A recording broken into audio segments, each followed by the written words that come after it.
what's in your mind. And who knows if that's the thing that's right. All you know is what you feel inside. My name is Malia James. I am a self-made director, photographer, musician. First off, wanted to be a film director because I remember there were a couple of movies, but there was one scene in particular, and I remembered it today, which is that scene in the film Seven when the police sort of bust in and they're in that apartment.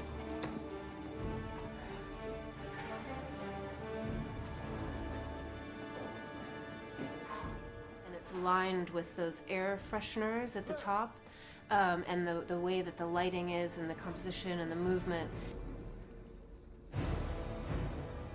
I remember in that moment being like, I want to make movies. My love of my craft is an obsession. I push myself far beyond the limits that are healthy and acceptable, but I willfully do it. I eat, breathe, sleep, and obsess about what I'm doing in the next step from the minute I wake up until the minute I go to sleep. I have no life outside of what I'm doing right now. And I'm not sad about it. I'm thriving on it. Failure means growth, because at the end of every job for me, there's this arc where it's like, oh my God, we survived, and then yay, we're so excited, and then you look at the footage, you're like, it's so beautiful, and then you have this moment where you think, oh my God, what did I do wrong? What didn't I do? And then you get through the edit, and then it's this feeling of achievement, and then immediately after, I then go through and critique everything that I did wrong and everything that I should have done better, and look at that and go, okay, what do I do better next time? How do I learn from what I failed to do on this?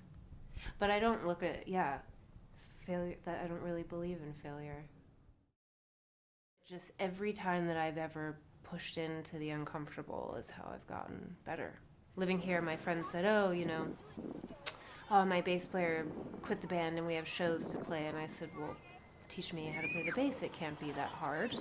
And so he said, oh, that's funny. And I said, no, I'm serious. Let's do it. I'm totally down. So he borrowed a bass from a friend, and I went over to his house that night and we started playing. And then 2 weeks later, I played a sold-out show at the Old Blue Last and survived.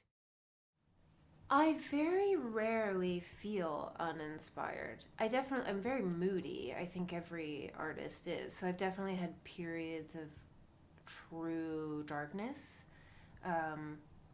But there's always a little light in there somewhere. Your darkness and your light, it's the yin and yang, and it all makes you who you are, and one brings to the next. So it's very important to have both, and you have to embrace your dark side or it will take you down. So my process for music videos is that I obsessively listen to the track, and I'll just keep looking at images, and sometimes I'll search things that I think I want it to be about, or a film that I've seen, but I build a folder of images, and then I just start to piece them together. So all of my concepts start visually, which I think is why my work is so visual. The way that I capture the it that I think is the me thing is, I think I have an ability to capture realness in a moment that I've curated on the fly. I'm a seer. I get into the room and I'm puppeteering as we go. So as an example, it would be like, okay, now grab her by the arm and toss her on the bed, and then you're laughing because you think it's funny, and then pick her up and swing over here, and then come over here and give her a kiss, and now you're sad. Bring it down, now you're in the moment. Calm it down, bring it down, look into his eyes. So they're listening to me so much that they're just responding to the emotion that I'm asking them to give me. It's so sad that so many people and so many women have had to come out and say, that they feel that way. Just even from, if it's not sexually, it's like intellectual and creative repression. And so it's such a dark thing, but it's so beautiful because all these women are coming together and going, me too. Like, we have to come together.